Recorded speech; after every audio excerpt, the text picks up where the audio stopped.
آج کل معاشرے میں اکثر و بیشتر حضرات وہ رزق کی طرف سے پریشان ہیں، یا تو کہتے ہیں رزق تھوڑا ہے، کم ہے، یا کہتے ہیں رزق میں برکت نہیں ہے۔ تو سنیے، آج میں آپ کو وہ عمل بتاتا ہوں کہ آپ کو رزق میں وافر مقدار میں ملے گی اور اس میں برکت بھی ہوگی۔ یاد رکھیں، اس کے لیے نہ تعویذ لینے کی ضرورت ہے، نہ کسی عامل کے پاس جانے کی ضرورت ہے، اور نہ کہیں چکر لگانے کی ضرورت ہے۔ اللہ نے وعدہ فرمایا ہے اور اللہ نے حکم دیا ہے، اور یاد رکھیں یہ بات بھی، داعی کا رزق وہ اللہ کے ذمہ ہوتا ہے۔ چنانچہ اللہ تبارک و تعالی فرماتے ہیں وَأْمُرْ أَهْلَكَ بِالصَّلَاةِ، اپنے گھر والوں کو نماز کا حکم دیجئے، وَاسْتَبِرْ عَلَيْهَا، اور خود بھی اس پر ثابت قدم رہ۔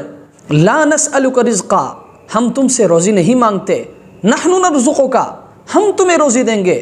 یہ اللہ کا حکم ہے، یہ اللہ کا وعدہ ہے۔ چنانچہ قرآن کریم میں اللہ تبارک و تعالی خود فرماتے ہیں وَأَوْفُوا بِالْعَهْدِ إِنَّ الْعَهْدَ كَانَ مَسْئُولًا، وعدوں کو پورا کرو، ان وعدوں کے بارے میں تم سے پوچھا جائے گا۔ ایک طرف اللہ تبارک و تعالی خود فرما رہے کہ آپ اپنے وعدے کو پورا کریں، اور دوسری طرف اللہ تبارک و تعالی نے انسانوں کے ساتھ یہ وعدہ فرمایا ہے اور انسانوں کو یہ حکم دیا ہے کہ وَأْمُرْ أَهْلَكَ بِالصَّلَاةِ وَاسْتَبِرْ عَلَيْهَا لَا نَسْأَلُكَ رِزْقًا نَحْنُ نَرْزُقُكَ۔ یہ اللہ کا وعدہ ہے کہ جو شخص اپنے گھر والوں کو نماز کا حکم دیتا ہے اور خود بھی نماز کی پابندی کرتا ہے، اللہ کی قسم اللہ تبارک و تعالی رزق کے حوالے سے کبھی بھی اس شخص کو پریشان نہیں فرماتے۔